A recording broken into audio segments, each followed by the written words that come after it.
You know someone who owns a Peloton. Maybe it's you. They didn't just buy a bike. They bought a leaderboard username. They had a favorite instructor, Robin, Cody, Alex, someone they'd never met but cried with on a live ride at 6 a.m. They paid $2,000 for a stationary bike and talked about it like it had changed their life. Because for a lot of people, it actually had.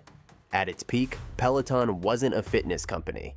It was a $50 billion cult, with celebrity instructors, a subscriber base that grew 172% in a single year, and a founder who looked at the numbers and decided the future had arrived early. This is the story of how the most beloved piece of fitness equipment in America became a symbol of pandemic delusion. But to understand how that happened, we need to go back to where it started.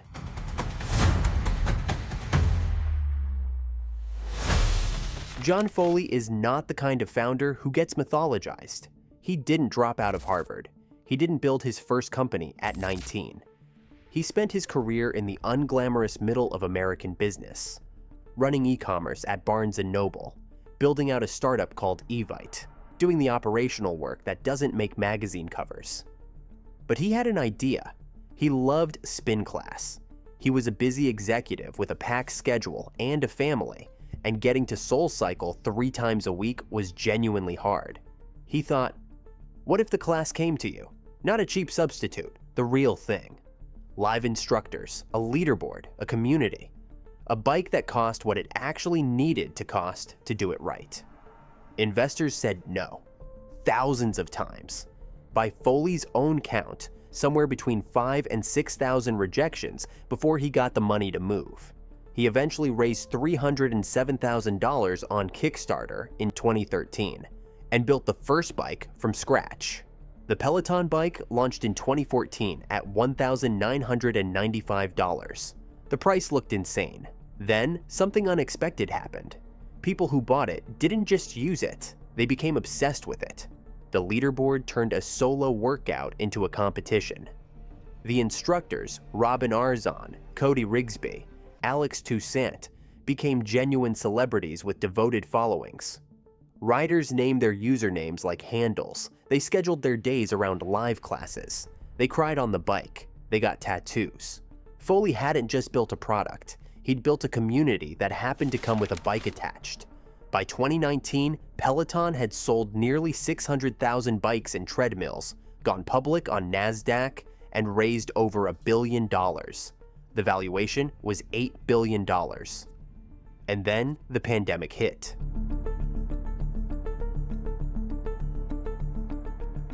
March 2020, gyms close overnight. Every fitness company in the world scrambles. Peloton doesn't scramble, it explodes. Orders surge 172% in a single quarter. The waitlist stretches to months. People who had never considered spending $2,000 on a stationary bike are spending $2,000 on a stationary bike. The stock goes from $20 to $170. By January 2021, Peloton's market cap hits $50 billion.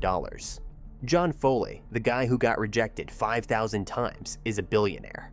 The press called it the Netflix of fitness. Analysts were writing target prices of $200, $250. Peloton was being compared to Apple for building hardware that created a loyal ecosystem. The instructors were on magazine covers. Cody Rigsby was on Dancing with the Stars. Robin Arzon wrote a book. The Peloton instructor was a new category of celebrity, parasocial, aspirational, available every morning at 6 a.m. And Foley, looking at those numbers, made the decision that would define everything that came after. He decided this was permanent. In December 2020, Peloton paid $420 million to acquire Precor, a commercial fitness equipment manufacturer. They started building a factory in Ohio. They expanded their logistics operation. They hired aggressively. Headcount swelled into the thousands. Foley told investors that Peloton was going to be a $100 billion company.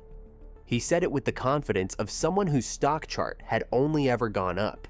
He had looked at a once-in-a-generation crisis and called it a business model.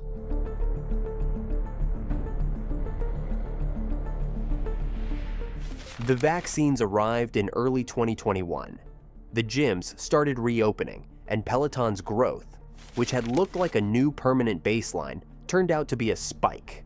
The first real signal came in April 2021, and it wasn't about demand. A 6-year-old child was pulled under a Peloton Tread Plus treadmill and killed. The Consumer Product Safety Commission documented 72 incidents and asked Peloton to issue a recall.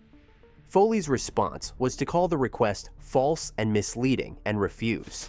He went public with it. He dug in. Weeks later, under mounting regulatory and public pressure, he reversed completely. Peloton made a mistake in our initial response, he said. The about face cost them the one thing a consumer brand cannot afford to lose, the sense that the company puts its users first. Then, November 2021. Quarterly earnings. The company forecasts revenue coming in $1 billion short of projections. $1 billion in a single quarter. The stock drops 35% the day the results come out. Then, December 9th, 2021. HBO premieres, and just like that, Mr. Big dies on a Peloton. Stock drops another 11.5% overnight. Peloton's PR team, in a moment of spectacular judgment, rushes to film a response, Aid, with the actor Chris Noth joking that he survived.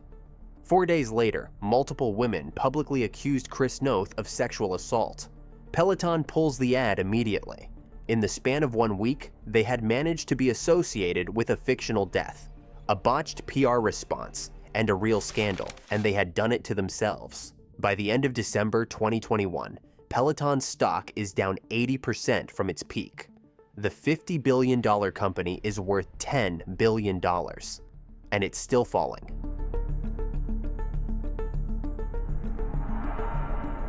February 2022. John Foley steps down as CEO.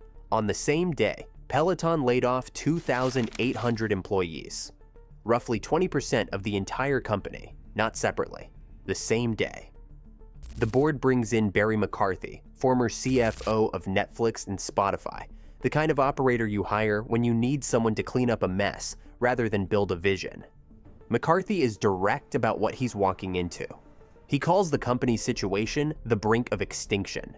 He implements more cuts, closes showrooms, and restructures debt. By October 2022, another 500 people are gone. Then, in February 2023, he declares victory. "We are done now," he says. The restructuring is complete. Peloton is pivoting to growth. He promises an epic comeback. Meanwhile, Foley's personal finances are unraveling in real time. At the peak, he had pledged 3.5 million Peloton shares as collateral for loans from Goldman Sachs. When the stock collapsed, so did his collateral. He is forced to sell nearly everything, including his $55 million East Hampton home. He goes on the record, "I've lost all my money." The man who had been a billionaire on paper for less than 2 years is, by his own account, broke. The epic comeback never arrives. In May 2024, McCarthy steps down too, with another 400 layoffs announced the same week. 2 board members are named interim co-CEOs. By this point, Peloton has gone through 2 CEOs, thousands of layoffs, and a 94% collapse in market value, from $50 billion to roughly $3 billion in under 3 years. The instructors the subscribers actually loved are still there, still teaching, still going live at 6 a.m. The community held on longer than the company deserved, but the $420 million Precor acquisition sits on the books as a monument to what happens when you build a factory for a world that no longer exists. Here's what stays with me about Peloton. The product was real. The community was real. People genuinely changed their lives on that bike. Foley built something that worked, and that almost makes it worse, because he didn't lose everything to fraud or incompetence. He lost it to one miscalculation. He looked at a pandemic and saw the future. The $420 million acquisition, the Ohio factory, the 5,000-person headcount, all of it made perfect sense if you believed the world had permanently changed. It just hadn't. Hype is loudest right before it breaks. And nobody is louder than a founder whose stock chart has only ever gone up. If this is the kind of story you want more of, subscribe. There's more.